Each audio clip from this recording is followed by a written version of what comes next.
Welcome everyone this evening, and it's time to get things going. We're running a couple of minutes behind schedule, but again, thank you for coming out. I'm Archie Jones, Human Relations Director for the City of Rocky Mount. We thank you for coming and being a part of our second meeting of community conversation or community dialogue referencing the Confederate monument. The Human Relations Commission is sponsoring this with the support from the city and the City Council. We thank you for allowing us a couple of minutes to be a part of this process.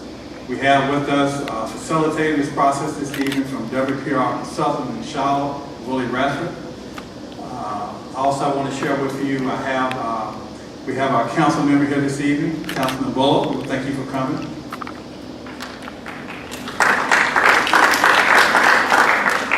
We also have a couple of staff members here, Jeffrey Walston, Human Relations, Lisa Hunter from the staff, and LaWanda Hawkins. We also have a couple of summer interns helping us out as note takers. Thank you for that.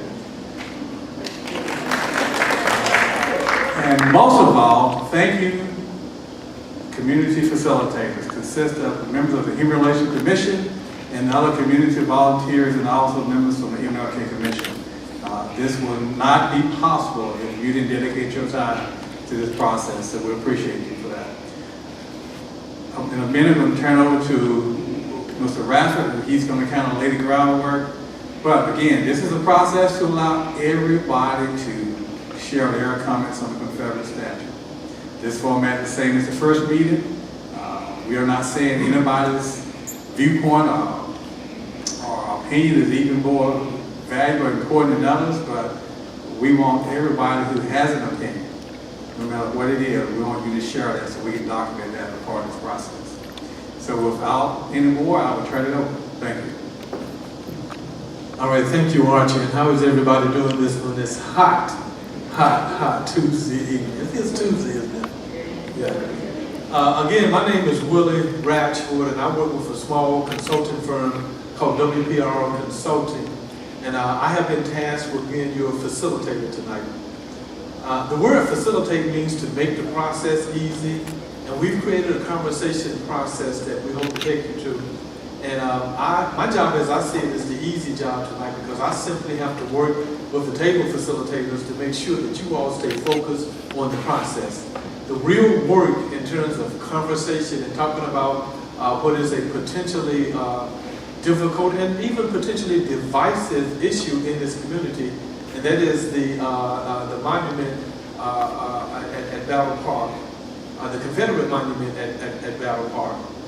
One of the things that you all are going to find out is that at the end of the conversation tonight, you all are going to talk about some difficult things around race and things that divide this community. But at the end of this process, you're going to look out the window and you're going to realize the world did not come to an end. You actually had the conversation and the world did not come to an end. And what that should mean is that after this conversation is over, you all should be able to continue doing this. One of the things that prevents blacks and whites from having difficult conversations around race is a lack of relationships. If you have a relationship with someone, it is easy to have a conversation about anything, well, maybe with the exception of your wife, because sometimes that's just difficult. But y'all, there are folk in the room who might understand that. What I want to do, you all have a sheet that says Confederate Monument Community Conversation Guide. I want you to sort of read through that with me as we talk about the purpose.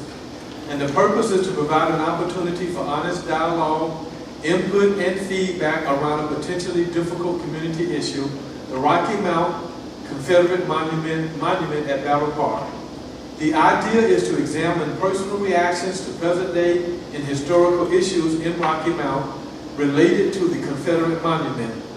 The goal is to provide a safe space where a group of diverse citizens and residents of Rocky Mount can openly share their thoughts, their feelings and ideas, and hear from others in a way that is respectful of all points of view, and provide public input to City Council as it considers how to address this issue moving forward. We have some limited background information in that second part of this. The Rocky Mount Confederate Monument at Battle Park is viewed as a historical marker to many and a symbol of hate to others. That is reality. The monument was erected in 1917 on private land, which was gifted to the city of Rocky Mount in the 1970s. The monument has a large square base and a Confederate soldier placed atop a tall Corinthian-style column. The soldier atop the monument stands at attention with the Confederate flag at his side and CSA, which is Confederate States of America, and 3 rifles are engraved in the front of the platform. Originally, a statue of a soldier stood atop of the short columns at the base. 2 were stolen in the 1970s and the other 2 were removed for safekeeping. They are stored in a city-owned warehouse. The monument, which used to be a part of the Rocky Mount City logo, was removed from the logo sometime after the year 2000. Some residents of Rocky Mount have asked that the monument be removed, while others have asked that it be left in place. A North Carolina law enacted in 2015 prevents removing, relocating, or altering monuments on public property without permission from the North Carolina Historical Commission. And so as you all are having your discussions, and in a minute, the table facilitators will explain the rules of, and the guidelines for discussion tonight. Please keep in mind again that this is not a debate. There's no expectation that this group has come together to come to a singular conclusion about what should or should not happen with this monument. That is not the purpose of this. This is simply a conversation that respects all of the different perspectives that might exist, not only in the city of Rocky Mount, but in this room regarding this particular monument. It is possible that during the course of conversation, other difficult community items may come up, and that is perfectly fine. The one rule regarding the conversation that the table facilitators will share with you, but that I will reiterate before you start, we want to provide an opportunity for everybody in the room to have his or her say. Doesn't mean that you have to say anything, but you will be given an opportunity to talk. And so what that means is that if you're that one person who has an ability to just suck all of the air out of the room, you can't do that tonight. And the facilitators will make sure that you don't. And so with that, the facilitators will get us started by going around your tables and allowing you to introduce yourselves, and then they will share the rest of the rules and guidelines for tonight's dialogue at that time. Thank you. If I might have your attention, we're going to go ahead and get into wrapping this process up. So I need to have your attention, please. Hello.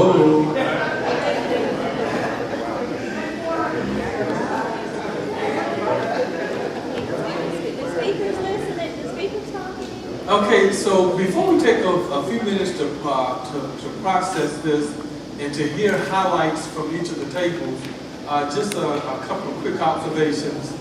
You all will recall that when I got up initially, I had shared with you that you all are going to have some difficult conversations around the issue of race, and you did. And again, if you look out the front door there, the world did not come to an end. It's still here.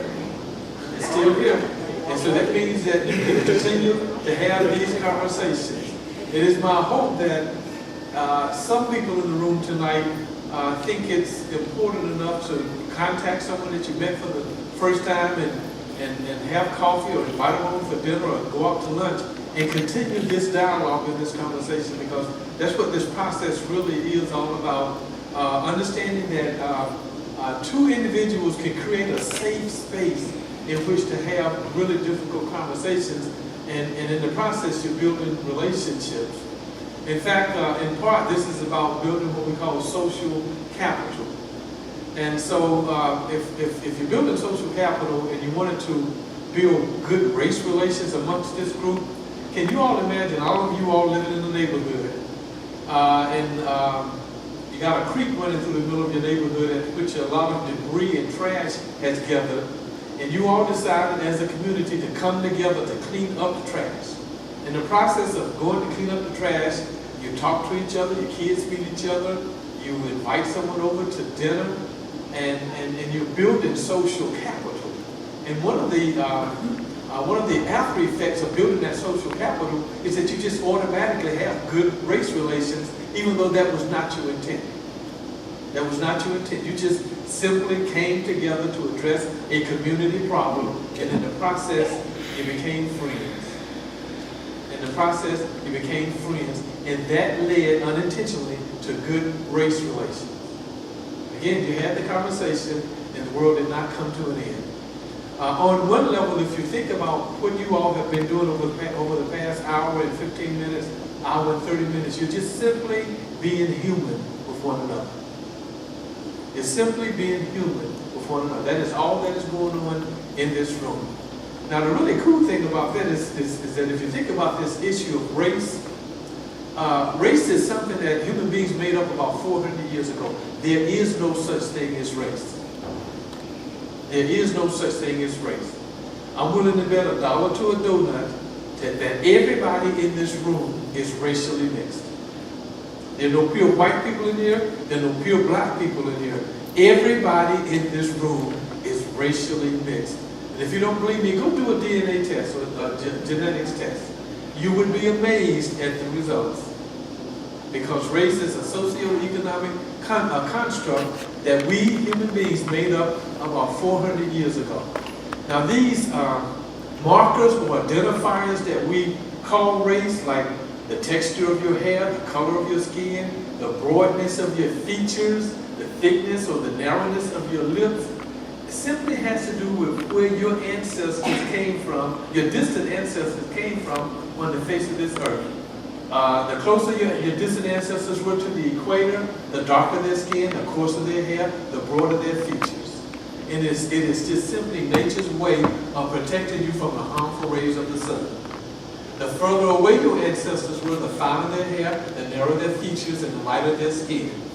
But we human beings, we took those things that nature does naturally, and we turned it into race. There really is no such thing as race. We made it up. Okay? Scientists and their work on the human genome have determined that human beings, no matter where we come from on the face of this earth, genetically we are 99.9% alike. We're 99.9% alike. And so what that means is that there's a good possibility that genetically you and I are more alike than Archie and I are. You and I are more alike than Archie and I are, because there is no such thing as race. And the really crazy thing is this 1/10 of 1% that's different, we place so much more importance on that than we do the 99.9% that is common to us. That doesn't make any sense. It doesn't make any sense. As you were having the conversation tonight, I had posed to the table over here as I was listening to them. And we got some folk who are stuck in their positions, and that is perfectly fine. That is perfectly fine. But when you get stuck in your positions, you frame the conversation as either or. And I asked the question, is it possible that the conversation is really both and? It's not a matter of, well, you're right, or I'm right and you're wrong. It's possible that both of you could be wrong, or both of you could be right. But just something that you need to consider, okay? It is my sincere hope that you all will continue these conversations with folk that you met in the room, folk you go to work with, folk you go to church with, folk that you associate with on a daily basis. Please continue these conversations. And it literally has the potential to change Rocky Mountain to a much better place. So, having said all of that, we're going to take a few minutes now. We want to go around to each of the tables and allow someone from the table, I don't know who, you all decide at the tables individually, but share some of the highlights from the conversation that you had. I'm going to ask the rest of you to put on your active listening ears, because you want to hear what the other folk have said at the other table. And some of you will be surprised that the very same conversation was going on at many of them, going on at the tables, even though the tables were different. And so what we can do is we can start right here. If you don't want to start, I'll make them go first. Okay, you want me to make them go first? Okay, we'll go. She'll go first. Okay, thank you. Listen up, please. So my circle talked about the feelings that they had about the park. Some people felt very strongly about it being a part of their parenting and interaction. I'm sorry. Hello. So at my table, a lot of people talked about the monument being an important part of their heritage and their family lineage, and that they felt very strongly about preserving the history of it, while other people thought about or expressed a concern or this idea that they didn't know enough about it to have an informed opinion about it yet.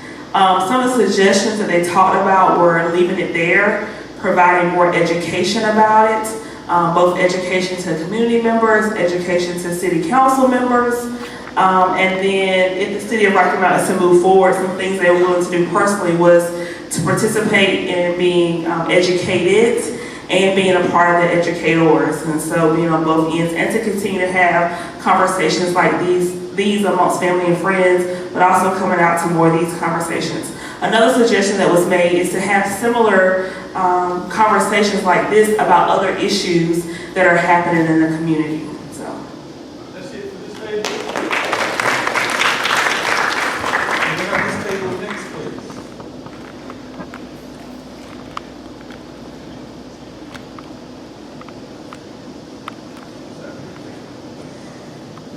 Our group, I think interestingly, we're kind of all on the same wavelength, which is interesting. We had good conversation. A lot of conversation about the monument itself, not necessarily meaning anything good, being the symbol of an unjust system that could impede the future of our community as we go forward and want to grow and expand and so forth.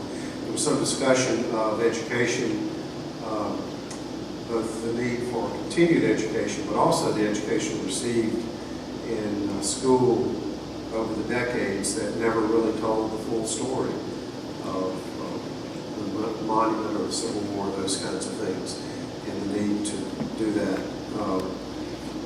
Some of our newest residents to the city were surprised to find the monument here, having spent some time in other parts of the world and seeing some of the struggles that have gone on in other countries, and to move here and to find the Confederate monument was surprising to me.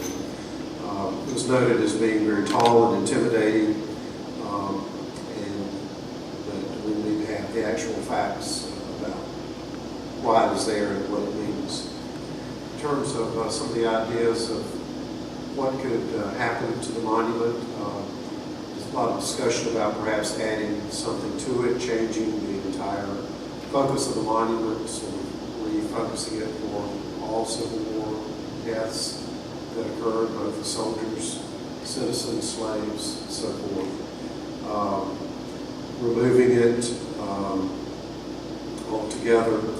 But the large part of the conversation was all about, instead of necessarily looking to the past, looking to the future, and what this monument or anything else we do in the community has to say about who we are, and if we want to be a welcoming, encouraging community that grows, what will a monument or other things that we do as a community say to that?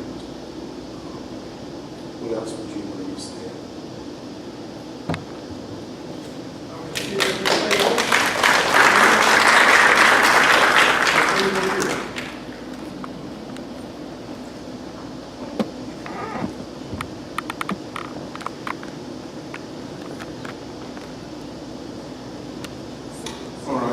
At my table, we had some very lively conversation.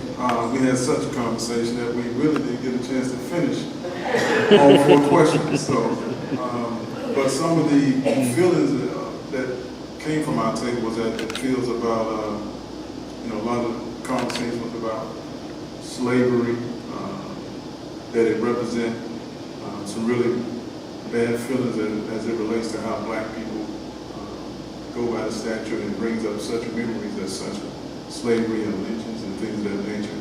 It was brings up positive feelings as well. So we had some very opposing responses. Also, some of the feelings of that they don't feel anything about it. It's just an object. It's a piece of art.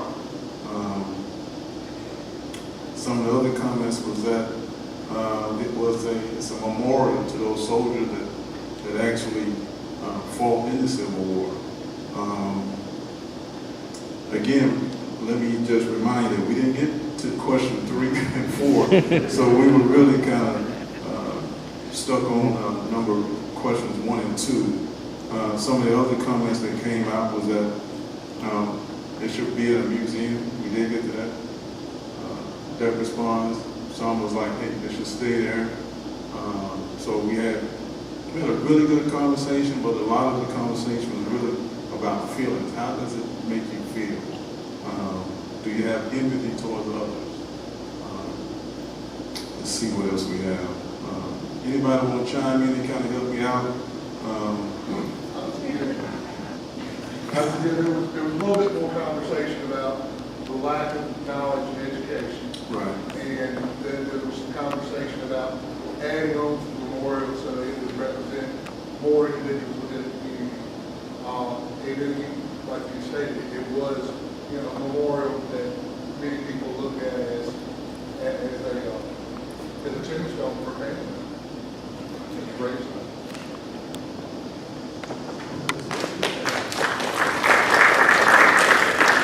And in defense of this table, let me say, I have done hundreds of these over the years, and most people don't get beyond question 1.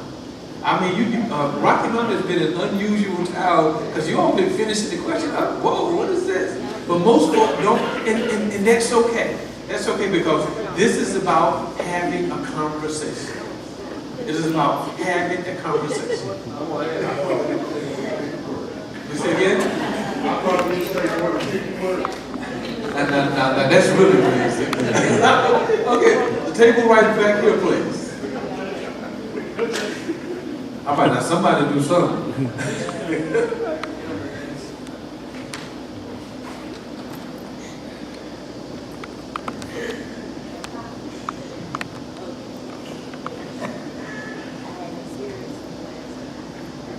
Yeah, our table had a very positive discussion. In my opinion, we managed to get through all 4 questions rather quickly. It seemed like everyone was in agreement that the best decision is one that benefits the entire community rather than just any individual group, and one that looks toward a more positive and inclusive future within the city of Rocky Mount, rather than allowing more divisive measures to be taken. And we wanted to hear from our young.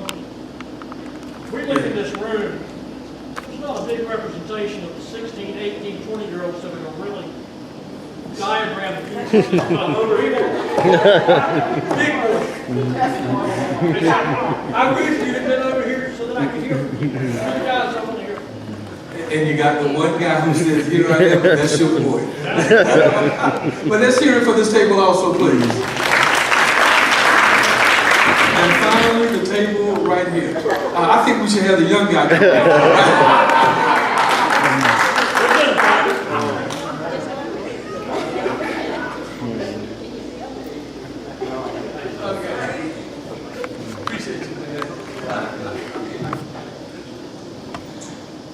So we also had a very good conversation.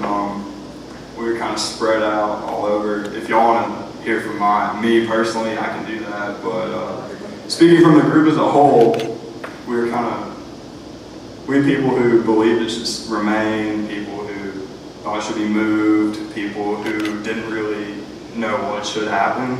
And I think it's a good thing just having the conversation, promoting it, moving it forward. And not being able to agree on things is good and will help solve this issue. Not only the table, but the young man. Okay, so we're going to go ahead and start the process to wrap this up. One other thing that I wanted to say about what you all have been doing here tonight is this is collaboration. This is when people sit down and talk and communicate with one another and try to create the win-win in a situation. When human beings deal with conflict, and there's nothing wrong with conflict because conflict is a natural part of life. If it wasn't, it wouldn't happen so much. So the question becomes, when you find yourselves in a conflict, do you manage the conflict or do you allow the conflict to manage you? And And I would suggest that we take an opportunity to manage the conflict. And one simple way of doing that is to understand the 5 conflict resolution styles. You all were not competing tonight. Competing is a win-lose proposition, and competing with one another is not going to resolve this issue. You were not accommodating, which is also a win-lose proposition. An accommodation is when you just give in to someone because you don't want to deal with it anymore. You just had enough of it, and you don't want to hear from the other person, so you give them what they want so that they will leave you alone. If you're the type, and if you're married, if you have kids, you know exactly what I'm talking about. If you're the type person who accommodates a lot and you leave that situation thinking about what you would have, or you should have, or you could have done, that's a good sign that you didn't have any business accommodating. And then you have compromise, which is sort of a half win, half lose. So for instance, if my sister and here and I, if this was an orange and we both were in a room and we want this orange, her position is, I want the orange, and Willie's position is, I want the orange. If we compromise, we split it down the middle, she gets half and I get half, but in her heart of hearts, what did she really want? And in my heart of hearts, what did I really want? So compromise may not give you what you really want or what you might really need. And then you have avoidance, which is something that human beings love to do. If we don't like dealing with difficult things, we just pretend that it doesn't exist. And we think that if I avoid it long enough, it will go away. We approach it the same way that men approach going to the doctor. If I just ignore it, it's going to go away. And it doesn't happen that way. It doesn't happen that way. In fact, it's going to, more likely than not, it's going to get worse. But then you have collaboration, which is win-win.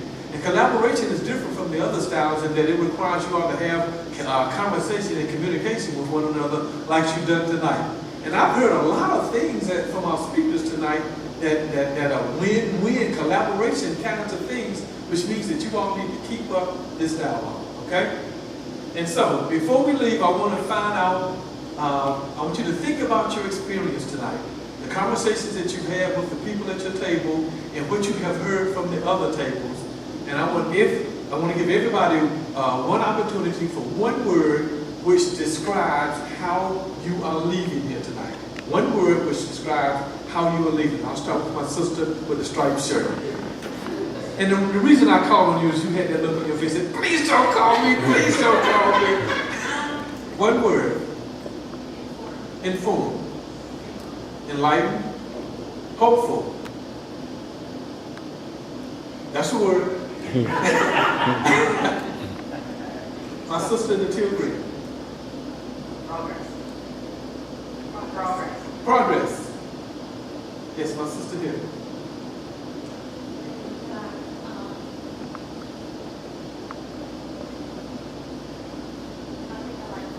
Progress, yes. Reflective. Yes, sir, the black shirt. Yes. Productive. Yes, sir. Progress. Yes. Pleased. Processing. Happy. Happy. Right here in the orange shirt. Trust. Curious. Indifferent. Thoughtful. Comfortable. Curious. Knowledgeable. Interesting. Right here in the pretty blue teal dress. Sad. Informed.